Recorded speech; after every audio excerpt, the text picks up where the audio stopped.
Hi there, and welcome to another episode of African Business Stories, your insight into female innovators and entrepreneurs building and running businesses in Africa. I'm Akego Okoye, and on the show today, I'll be chatting with Monica Musonda, founder and CEO of Java Foods, a Zambian-based food processing company. While working in Nigeria for Dangote Industries, a fire was ignited in her. She gave it all up and moved back to Zambia with the desire to build a truly Zambian and proudly African brand. And she did. Her first product, Easy Instant Noodles, became Zambia's leading instant noodle brand. Let's get into it. Hi, Monica. Welcome to African Business Stories. Thank you for having me. Awesome.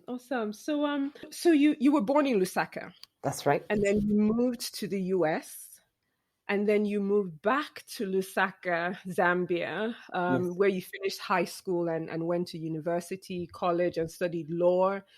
For a lot of my friends who studied law, they did it because that's what their parents advised them to do. There were probably only 4 careers back then, lawyer, doctor, engineer, or accountant, And if you didn't know math, you ended up as a lawyer.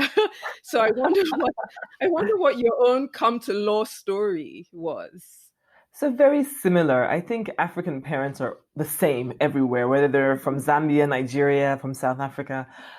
First generation educated parents, and so looking for the best and really wanting you to have a firm education and get a job. I mean, that was what was done in those days, and that's what they expected from us. So my parents were very passionate about law and wanting me to do law, and I wasn't opposed to it. I kind of thought it was what I wanted. I was very assertive. I was confident. I liked to discuss matters with people. So it kind of, for me, felt like a natural fit. And at the time, probably not fully appreciating what the law was as a profession, but I didn't push away from it, and I really did embrace it. And so my path to becoming a lawyer, and I practiced for a while, was very clear. It was very clear from a very young age, right through university, and in my early days as a lawyer. Yeah. So you practiced law for 16 years, like in multiple jurisdictions. It's quite an impressive run, I must say. So I was wondering, what were the high points of those years and any low points at all? So I think I was very fortunate, and sometimes things happen and place you on a path for growth. So I qualified in Zambia. I was a Zambian trained lawyer, and my parents basically encouraged me to go work for the Attorney General's chambers. And in those days, I mean, they didn't pay anything. And the deal was that my dad had to buy a car in order for me to go work there and pay me something, so I could actually buy fuel. Because for my parents were very clear that that was the best place to actually get some very good, solid experience. Stay there for 2 years and see how it goes. Luckily for me, at the time I joined the Attorney General's chambers, there was the huge privatization of state-owned enterprises in Zambia, and all the work was being done through the Attorney General's chambers, working with international counsel.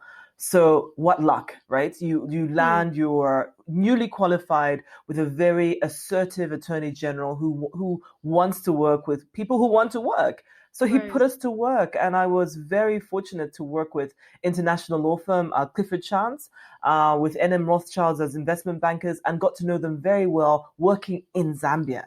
So, it was a break for me, and that is what led my path going forward. I learned very early about the power of network. I was 19, 20, and already began to build a network with the partners at Clifford Chance. You make yourself relevant, you are helpful, you try to, answer questions that they needed to get answered from, and get results. Because you know how it is sometimes in government. It's trying to get a quick answer if you can. And if you're the nimble young associate or a state advocate, as they were then called, you were the one they called to get those results. So in a way, I was very fortunate to work at that time, but also realized there was a really great opportunity here to learn, as well as to grow a network for myself. And it helped. It really did help. So my parents, I had only had my first degree and I was qualified and had done almost 2 years at the Attorney General's chambers. And my father thought at the time that, you're young enough. Why don't you take a year off and do your master's? And I wasn't sure where I was going to go, but my parents were living in the UK at the time and Mhm. were very insistent to say, why don't you just come and live here? So I went over to London and I went to LSE and UCL. It's a dual course. It is the University of London Yeah. Corporate Commercial Law LLM, exactly. So you could do it at any of the University of London colleges. And I got my LLM. But I was also really fortunate. I get into London and I say to the partner at Clifford Chance, I'm here and I'm doing a master's. It's not every day. And I do have some time.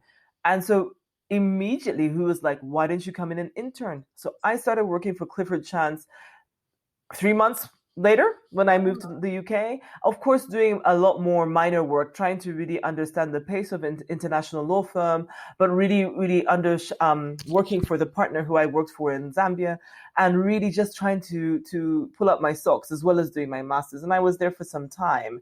But it was a really great experience and really opened my eyes to what the law was and what more could come out of it.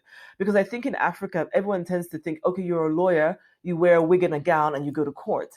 So Hmm. I have not gone to court since the Attorney General's chambers, but I'm still very much a lawyer, Right. probably a very good corporate lawyer. But it really showed me the UK at the time had so many disciplines of law which they're following. I mean, intellectual property was becoming a big deal. The internet was gaining prominence, and there were lots of legal issues coming out of that. Always will be debt and equity capital markets work, financing work, but there were so many things coming up, and it was great to be in a firm like that, which was Mhm. multidisciplinary across the world, and I really enjoyed my time. Yeah. That's awesome. That's awesome. So did you go from there to South Africa? Yes. Interesting transition. So Clifford Chance at the time was trying to broaden their reach. They had not had an office on the African continent, and obviously for them, their first stop would be South Africa. It Mm. felt more familiar. There were a lot of companies who were South African working in the UK. There were a lot of South African lawyers at Clifford Chance as well, and so they began to look at a JV or a partnership in South Africa with Edward Nathan at the Okay. time. And basically, the partners at Edward Nathan were interested in selling the partnership to either an international firm or a bank. Right. And in the end, actually, the partnership with Clifford Chance never took off. And Oh. in the end, Edward Nathan was actually acquired by Nedbank. So it was a very big disappointment for Clifford Chance. But for me, it just opened the door for me to go and work with Edward Nathan in South Africa. So again, it's all about building relationships. The partner I worked for was a fundamental partner pushing the JV partnership arrangement. So I was able to be in the room while they're discussing a possible JV, and then applied. I was like, look, I can't get a work permit to stay in the UK after this. Could I move to South Africa? And they were very, very open. I mean, they were like, what can you bring for us? We are now a firm that is owned by a bank. So we Mm. can do many more things that law firms can't do. And that was what was very attractive about Edward Nathan. They were lawyers, but they weren't really working in a law firm and did therefore Right. not have the regulatory restrictions many law firms around the world have, right? Mm. So I didn't have to be a South African qualified lawyer to work for Edward Nathan. And I Right. couldn't have done that with anyone else because everyone else was a law firm. So they were a limited company, believe it or not, with a shareholder. So I wondered about that because I was going to ask, did you qualify in South Africa? How did that work? So thanks for pointing that out. Yeah, I had no requirement to, and really my role at Edward Nathan was to look for work outside of South Africa. So they were very Mm. clear as well that their backyard had not been tapped. So they were looking at what else can we do outside of South Africa. And I was an English qualified lawyer at that time as well as a Zambian lawyer. And most of the transactions on the continent, particularly for financing, are done under English law. So for English them, law, they right. felt, okay, great. We have this person who is qualified, has some exposure, who we can basically, can go out, do M&A deals or financial transactions. And actually worked very well. My biggest client was MTN. So that was the Hmm. time MTN was going all around the continent acquiring licenses or applying for licenses. So I worked very closely with Irene Chanley, who was the head of business development. We did Zambia, we did Congo, Brazzaville. We tried for Namibia and failed. And then later on in my life came back to MTN in a different capacity. So I've known MTN Right. Group for a very long time in different ways, but it was a very, very good basis to understand what expansion strategies really mean for businesses on the Mm. continent. Because in the early mid 2000s, that was when the real push for South African companies was on the continent. Old Mutual, MTN, Sasol. That was when they were going out and trying to see what they could acquire, could partner with. And I think now it's a little bit slower, or most of the companies have already done their JVs, even for banking, the banks as well. So it was a really Right. interesting time to be in South Africa and with Edward Nathan. So would you say that your time in South Africa and with Edward Nathan were the high points of your legal career? Um, I think so. So I would say that it gave me definitely a profile. I think I rose to a rank of partner. It allowed me to sit at the table with very important clients. I mean, it doesn't usually. It takes a long time in a lot of practices for you to do that. To travel with your client, to be. I mean, Irene. I was always with Irene. I mean, that was excellent for me. So I think it was a really great opening for my see what the law could bring. But also, what I Right. liked about it was that I saw the opportunities. I mean, I came to Nigeria so many times. We did a lot of business development. We did partnered with a lot of local firms. I built relationships in many of the common law countries, whether it was Ghana, Nigeria, Kenya, Tanzania, Uganda. Went to mostly all of them and have built Mm. to this day very strong legal relationships. So I think it Mm. was a very, very useful time. So you then went on to the IFC in Washington D.C. and I've heard you talk about it. The general gist I got from it was that all that glitters is not gold. And it's kind of true. But again, I think I should be careful. I think it really depends now what you want in life, right? Right. So I went to IFC still quite young and still really yearning for sort of seniority, authority, profile, and also yearning for my continent. I had to move to Washington, D.C., and it's a government, it's literally the IFC is government, right? And you're just Mm.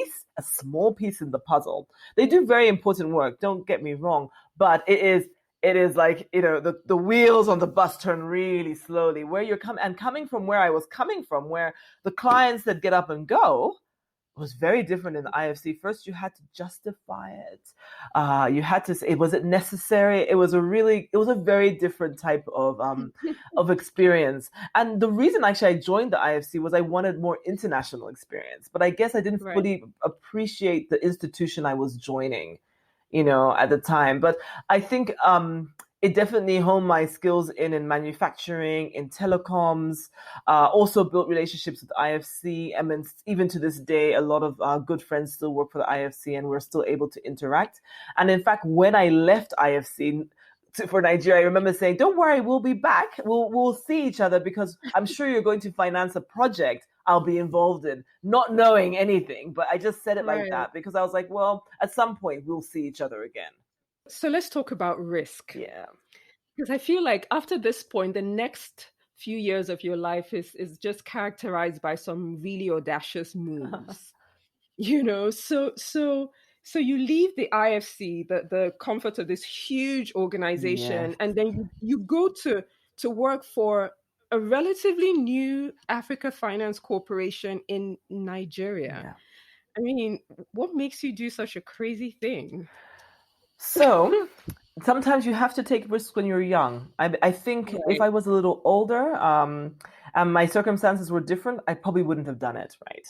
And it was a really big risk because I knew some of the people who were involved in it. I didn't know everybody, but I was also very encouraged because they had money. They were backed by the central bank and a number of other countries, and we just felt we were just really patriotic about Africa. It was going to Hmm. build infrastructure on the continent, and we were going to be the first ones to roll it out.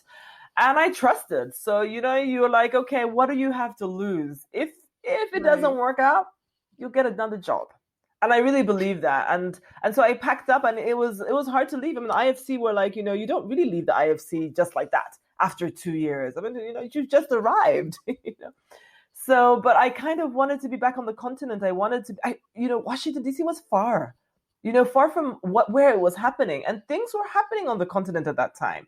You're seeing some of the Nigerian banks raise quite a lot of money on stock exchanges, really shoring up capital. So we're seeing things, but I was sitting in an office in Washington, D.C. doing paperwork, and it just wasn't what I wanted to do. So take the risk and jump into where the action is. And perhaps naive, right? Not really fully, and maybe that's what helps. You don't really fully understand the full picture, so you jump. But it was interesting because it was definitely not what I expected it to be. So the lesson learned there was definitely fully understand it before you, even if you can take a risk, but make sure you fully understand it. But I was just lucky because I had done some work for the Dangote Group when I was at IFC and had already met Mr. Dangote. So when I moved to Nigeria and he asked, like, what are you doing here? And he was like, but they're not doing anything. We're busy. Come and work for us. And for me, it was like a no-brainer. I was like, yeah, I know this group. I know what they're doing. I know their aggression. And this man is already really, really big. And at the time, he was still building his cement assets. And it was really kind of touch and go because he had an overrun on Obajana at the time. And everyone was like, if you blow, the whole thing will come crashing down. But I believe that, this man is going to build a Pan-African company and you can be a part of it. Again, maybe naive as I thought, but I switched. I think the ink on my contract at AFC was not dry.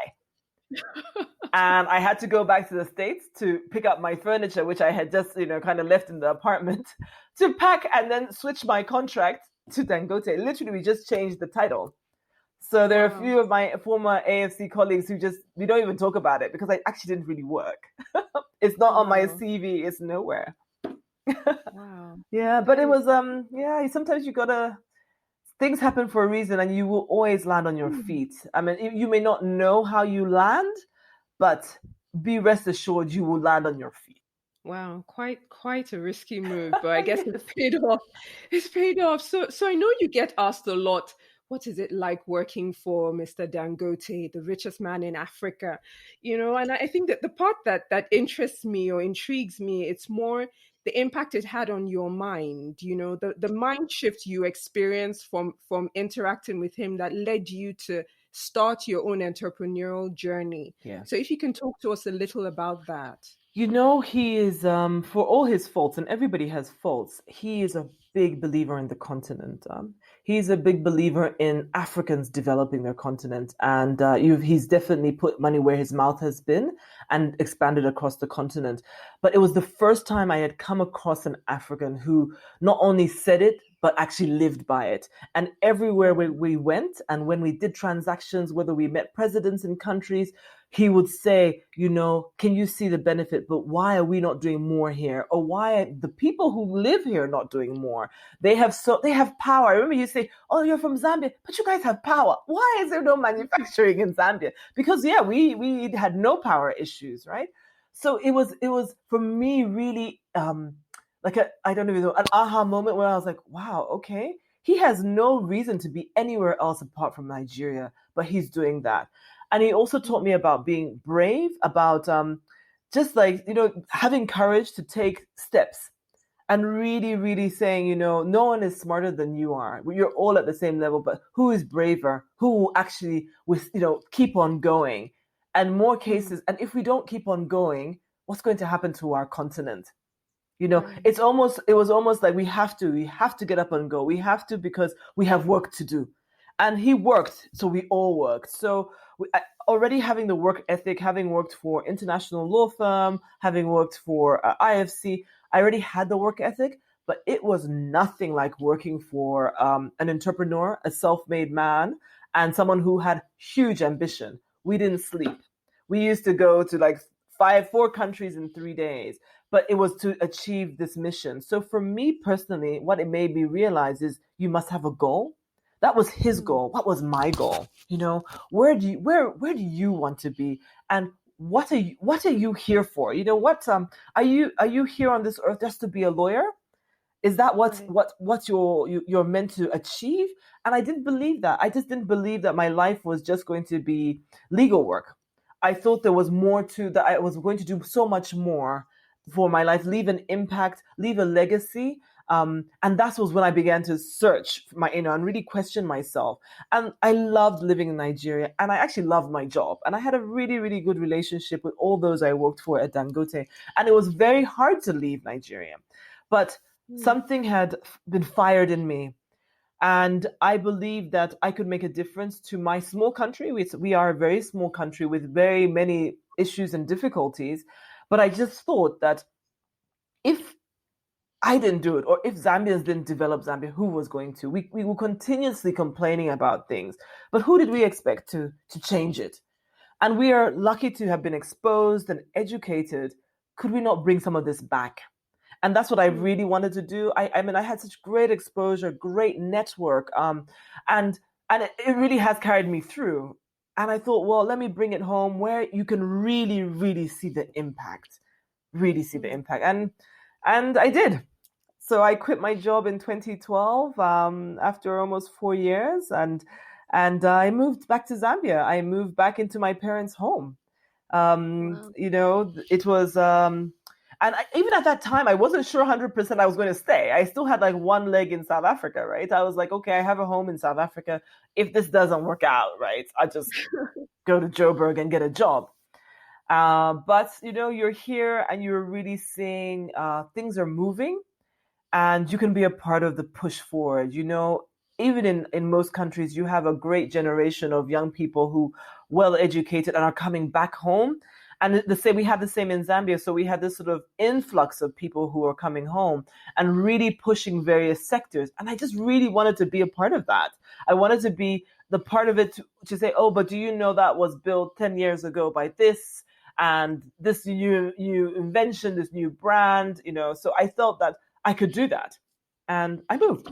I gave it all up. I actually gave up the law. I knew that when I left Dangote, that was the last time I was going to call myself a lawyer. And that's when the 16 years ends. Although, I mean, I've been a lawyer for much longer, but I kind of say and I still do a little bit of law here and there. So I'm able to advise a few people. But I feel that after I left Dangote, it was the last time I actually focused and, was a lawyer. Because after that, I became Monica with entrepreneurship hat on, which also another thing was, if you had asked me 5 years before, or even a year before, I would have told you I was never anything else but a lawyer. I didn't know how to be a business owner. How do you become that? I didn't come from a family of business people. They were very risk adverse. My dad was a professor. My mom was a math and history teacher. So it wasn't that I was coming into a family business. I didn't have the background to start a business, but that's the beauty of it, right? That you can start something from nothing. It's true. It is actually true. And I'm testimony to that. It may take you longer and you may lose lots of money. But you will learn a lot along the way, and you'll be so much wiser for the learning. But it's real when they say that, you don't necessarily need to. I mean, it would help if you had props, but you don't. You can start from scratch. You can start from zero. So I want you to talk to us about that. So you moved back at the time, 2012, when you left Dangote and moved back to Zambia. You didn't actually know what exactly you wanted to do. All you knew was that you wanted to start your own business and have impact. Yes. But you had no idea what you wanted to do. No idea. How long did it take you to land on an idea, and what did you do to get there? I looked around, right? So, and it's funny when you think about it, lots of people will say, well, why did you do tech? And because I didn't really understand it, it wasn't my background. So I didn't understand it at the time. But all I did was very basic. In fact, someone just said to me, business entrepreneurship is about solving a problem that people have, right? So look around and live. And, I wasn't working. So I had the time to drive around, to speak to people, to ask questions, and really sophisticated way of saying market research, right? But that was what I was basically doing, and really trying to understand the environment which I was in and to see what I could do. And what was really, really clear was that Zambia was a net importer of food. So a lot of supermarket shelves were packed with a lot of foreign food, and we didn't have a lot of local manufacturing for no reason whatsoever, because we grow a lot of food. Year on Hmm. year, Zambia grows maize, corn, and wheat, yet we export it in its raw form. And why were we not doing more, right? And then also other things I looked at is that we're a very young population. So young people are much more open to trying different things, as we know. They're much more open to social media, to being influenced by different tools, and we're becoming very urban. So I was speaking to a young urban population now, as opposed to a very rural population. So the offering was actually, in my mind, much easier, right? So for me, I just thought I need to look at something which is convenient, which doesn't take a lot of time, and which is affordable. And I knew I wanted to do food. And that's how I began to think about the instant noodle brand. And that's how I started Easy Noodles and Java Foods. In talking about starting Java Foods, Yeah. we can't have that conversation without talking about access to finance and, Yeah. the ability to scale. So how did you fund you finally hear your home, you do your market research, you land on manufacturing, you land on a product. How did you fund Funded, it? yeah. And it's a really, really important question, particularly for African women entrepreneurs. Right. So remember, I had worked for 16 years and I had worked in quite senior capacities. So I had saved quite a bit of money and wasn't really sure what I wanted to do with it. So basically, to kickstart everything, I bootstrapped myself. And remember, I was living at home, so my personal Right. expenses were very few. But you tend to do certain things in order for you to achieve an end, because it wasn't the most comfortable to go back at my age. I was in my mid 30s to go live with my parents. I hadn't lived with my parents since I was like 20 or something. But I was Hmm. trying to achieve something. It definitely kept my expenses down, and I had the savings, and the savings actually helped me do the initial rollout, to go and do market research. It helped me find suppliers. It funded a trip to China. It funded my first office space for a few months, things like that. And then when I finally was able to say I have proved, maybe proof of concept is maybe it's too deep. I think when let's say that I finally got the business plan up and running, I then went to friends and family who knew or who believed in me. And maybe they didn't believe in the idea 100%, but they felt that, okay, we know that Monica is not going to take our money and go and buy a Mercedes, that she will Right. try her hardest to roll this out. It sounds like she's passionate and committed and she's going to run it. So it wasn't that I was going to sit in Nigeria, still work for Dangote, and kind of have a business.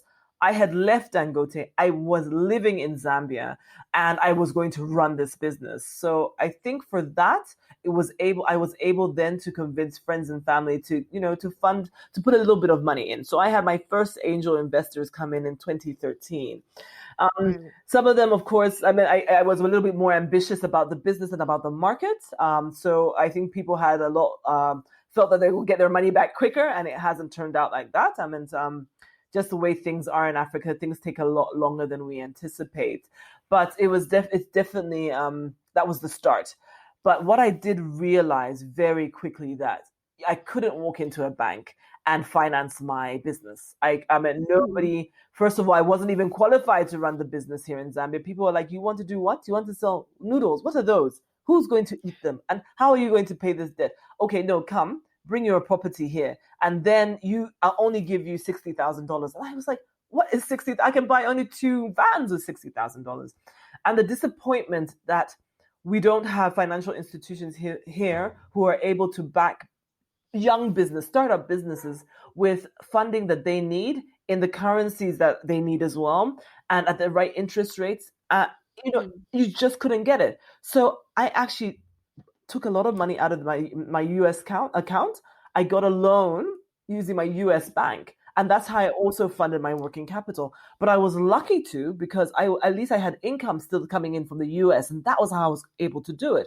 Not everybody is that lucky. It is it's very difficult to run a business when you have no cash. And in the early days, you need to understand how you're going to get paid. Maybe you're paid 3 months later, but your rent is due every month. Your workers need to be paid every month. Your statutory obligations are due every month. So matching your expenses and your income in the beginning never is easy. So you do need that buffer.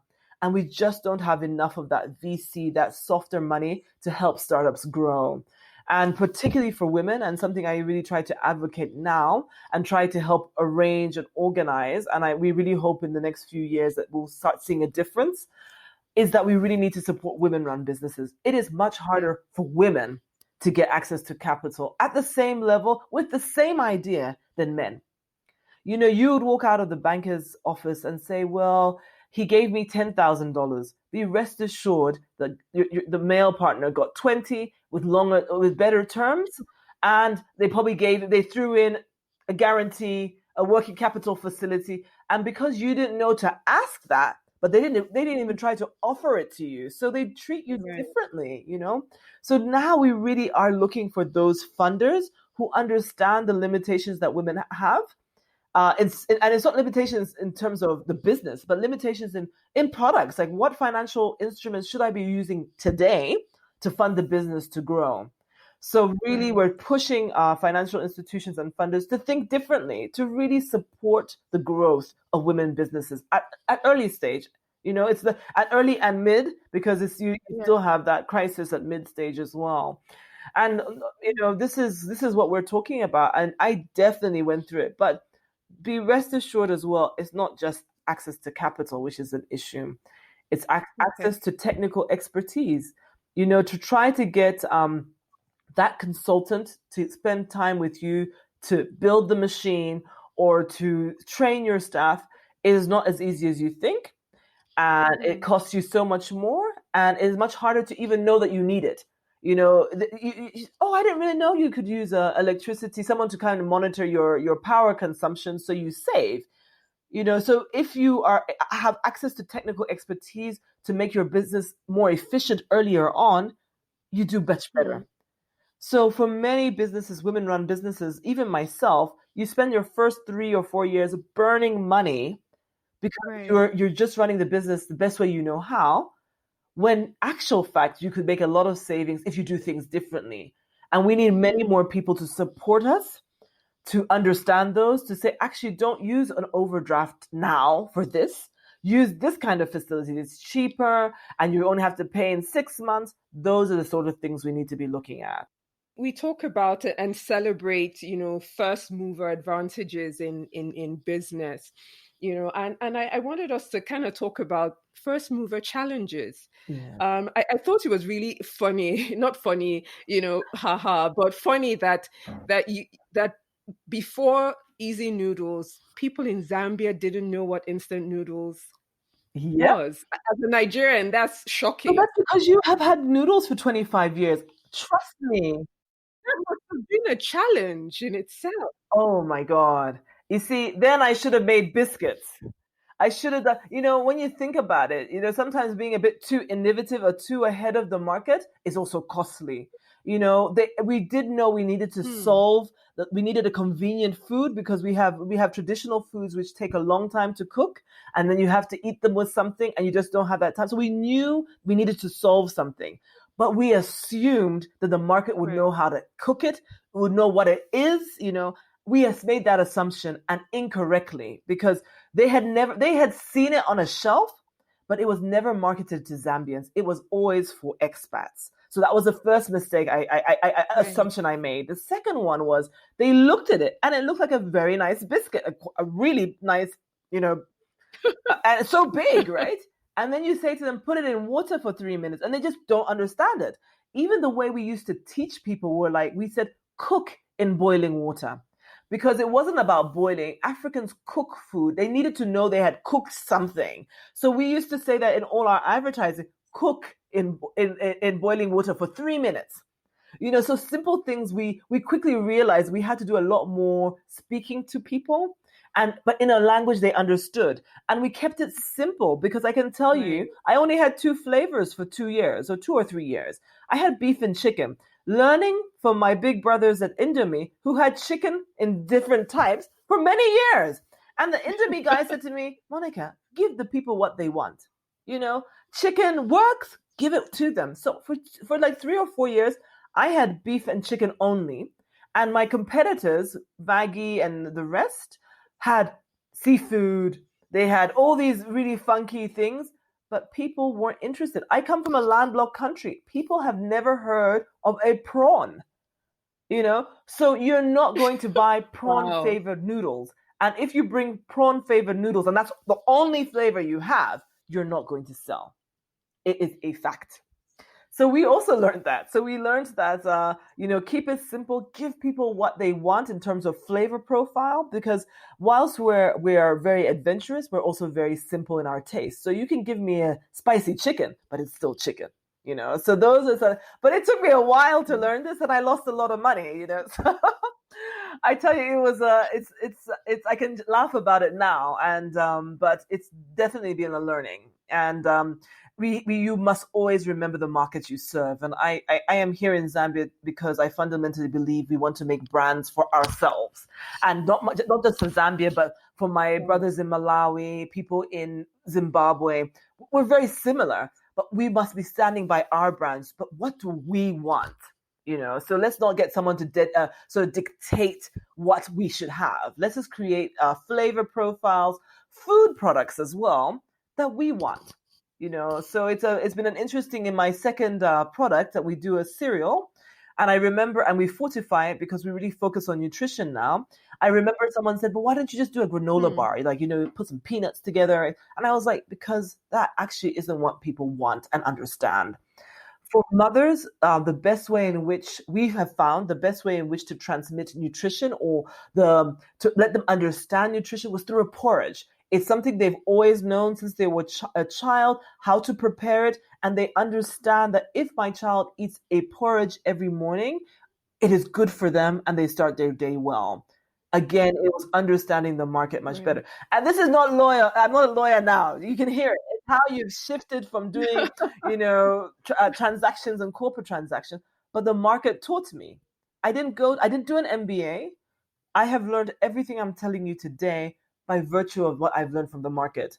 And again, I didn't know anything, but I definitely opened my eyes and my ears because I listened to what people wanted. I asked questions, and you then deliver as best as you can. Sometimes it's really hard. Sometimes we fail, but you push on. So I think it's been such an interesting transition. I think the question people often ask me is how did you know it was the right time? I didn't. I was already in my mid-30s. Now I think it's great if you can do the transition earlier, because if it fails, you can get back into employment. Now I think I'll be quite an old person to employ. I've been out of work for 8 years. So I'm in my, sort of my early to mid 40s. So, it has to work now, right? I have no options because I can't get a job. So now the passion is making sure we build and we scale, to making sure that we honor our mission of, affordable nutrition. We also honor our vision of building brands that people love and products that people love. And that's what occupies my time now. I'm passionate about it because my 2 feet are in it, but also I believe in it now. I believe that you can actually achieve. I can be a mini Dangote in my little way. I'll never be as big as him, but I never say never. Oh, amen. But I definitely think what has definitely come out is that the impact is there. If everything fell apart today, at least I was able to say I built a brands that people loved from scratch. I was able to participate in the manufacturing sector of my country. I was able to participate in policy decisions and discussions. I was able to mentor other women, provide some guidance on how to grow a business. So that, at least up to year 8, I can say that. I can do that. Yeah. That's awesome. And you've also recently become a mom. Yeah. How does that dynamic, influence how you work now? How does that come together? So I waited for a long time. So I'm a mom in my very late mom, I can say that. And that's because I kind of felt at every stage that I'll do it. I'm going to get around to it. But life happens. Life moves on. I mean, you become so busy, and I literally had to step off my little bike and say, Monica, put yourself first. Put your family first. And that's when I decided to have my child. And I actually had to take 4 months off to have her. I had to leave the country and have her because but you can do it. That's what I think. That's my lesson, is that it doesn't fall apart. It doesn't, I mean, it's not going to be perfect. You'll leave a team which you've built, or you'll find someone to sit in your stead. But women, particularly CEOs, who are so afraid that everything will stop running when you get off the bike for yourself, because I did this not for Java, for myself personally. I was able to have her. I was pregnant, running a business. I was able to take 4 months off to have her and still kind of look into the business, able to take another 2 months off of maternity leave, and able to still be a mom through it. And we've put up boundaries. I'm not still trying to find that balance, and I know many, many women who are going to listen to this are also still struggling with the balance. But I think don't beat yourself up. You'll find a balance which works for you. I am so grateful to another great thing to be back at home, because I think if I was living in the West, I think it would be a very different story when you're able to have infrastructure and support in form of your relatives, your parents, your friends, nannies. It is very, very helpful. We are able to achieve so much more because we have the infrastructure. Never take that for granted. Thanks for sharing that. I know that you're very passionate about, growing female entrepreneurs. You've alluded to that, and you do a lot in terms of advocating for them. And I wondered, what do you feel like? What do you see? How do you see the landscape now compared to 5 years ago? 8 years ago? Are we seeing any shift? Are we seeing anything? Have we seen any improvement for female entrepreneurs in Zambia, in Africa? And can you also talk to us about I think it's the Cartier initiative that you work on? Sure. That was very interesting to me. If you can talk about that in this conversation, that would be helpful. Absolutely. So I think we are definitely seeing progress. I think we're seeing progress by virtue of the fact that we have more women who are exposed and educated, more women who are self-financing and can fund their own ideas, and more women who are starting small and are scaling up.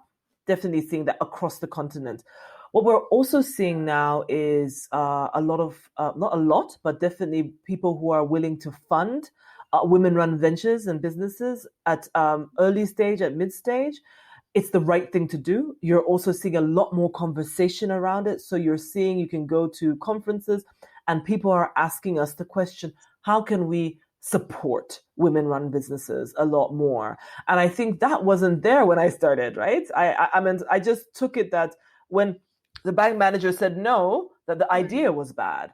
But actually, he said no because he didn't understand it. And he wasn't trained to understand the issues that women face, or even not even trained to understand maybe particular sectors. You know how like 5 years ago, nobody understood tech, right? But now everyone wants to fund tech, right? So I think sometimes it's just really it's about time.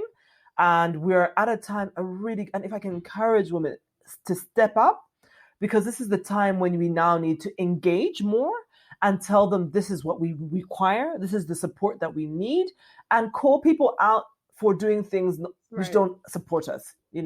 There's a lot of talk, right? There will always be a lot of talk. Oh, this is what we do for women. We want 40%, blah, blah. Yeah, great.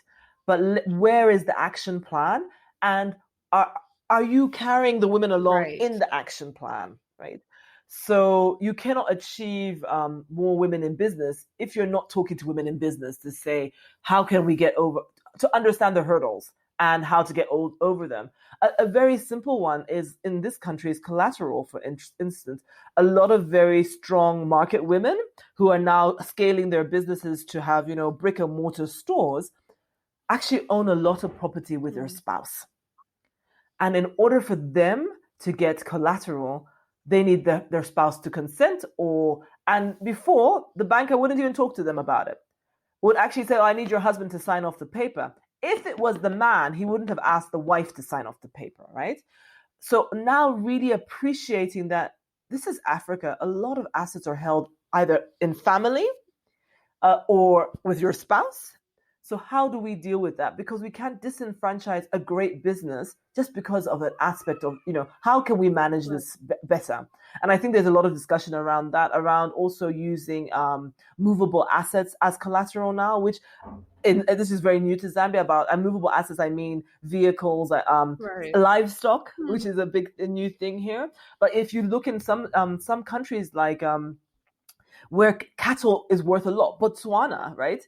So she will have 5,000 heads of cattle, and you're telling her she doesn't have assets? Why?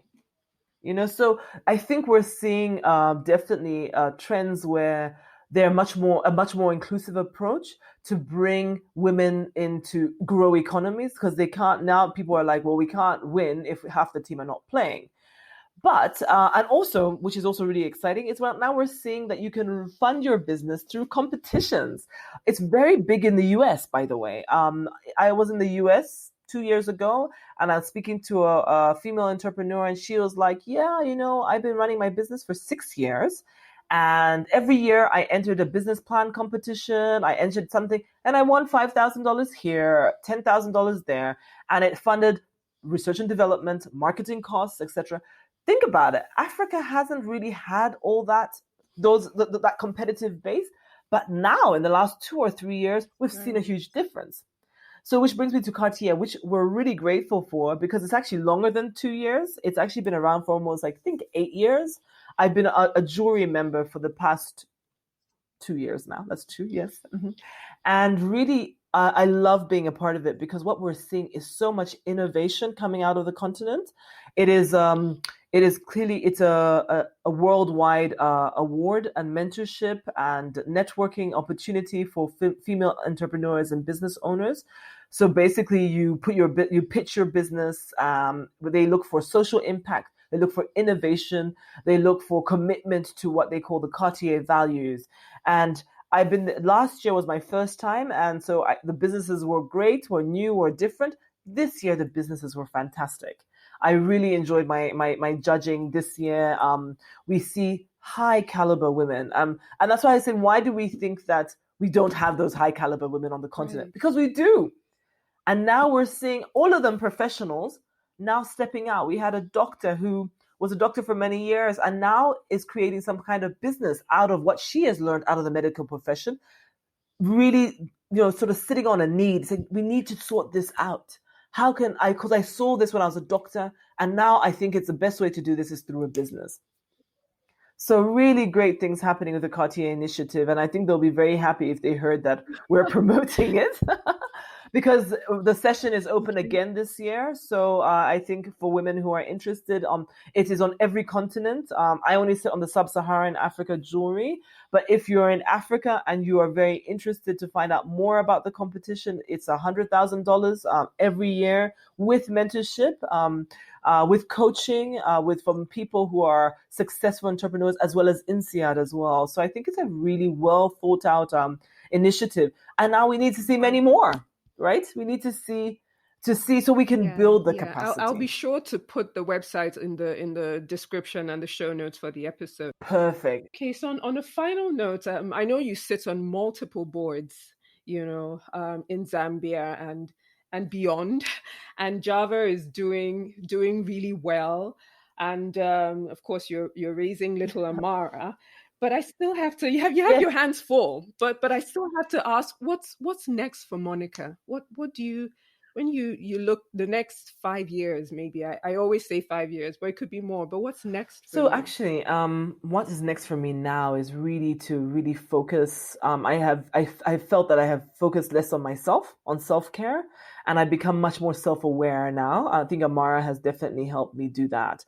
And so when I talk about self-care, it means I'm going to focus on things which I feel bring me value, which achieve the legacy and the vision I want to achieve. When you're building, you're all over the place. Huh? You're here because it gives you profile. It will help you sell a product. None of that now. Now it's really doing things with a vision, doing things with focus, and really making sure you don't overstretch yourself, because you're not helpful to anyone if you're in hospital, right? So now I'm really looking to much more meaningful engagement for my life. to really be a very active and a parent and set an example because I have a girl child, huh? And what happens, what Right. I do for my life, what I'm trying to achieve is really important for her, right? So it's not all financial, though financial is very important, but I think it's also having the balance, instilling good values and really focusing on what is meaningful. So I think in my next 5 years is that, which then streamlines me into to really enjoying life and really like working with people who share the same vision. So for me, I really want to push nutrition, ensuring we have affordable nutrition for people on the continent. I still want to build corporate governance in Zambia and on the continent if possible, meaning that we want to have strong businesses which have good corporate governance structures. Because in actual fact, and we all know the truth, is that you cannot win if you don't have a strong team. A strong team means you have to have good corporate governance structures. You have to have structures which make sense, which allow for checks and balances, which allow for inclusive growth and ideas. And actually, that's what corporate governance does. And so I hope I will continue to be a part of that. And I hope I'll continue to impact on my continent. Yeah.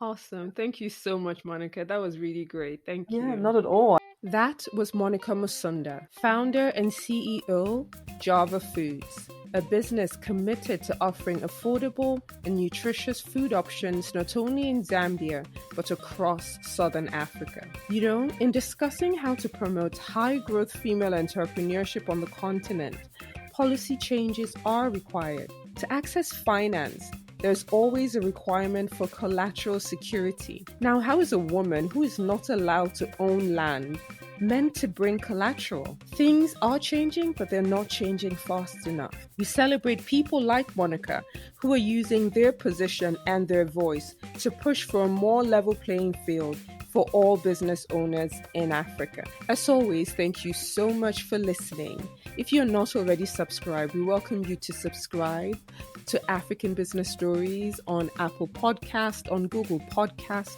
We're also available on all other platforms where you listen to your podcast. This is Akego Koye, and you have been listening to African Business Stories.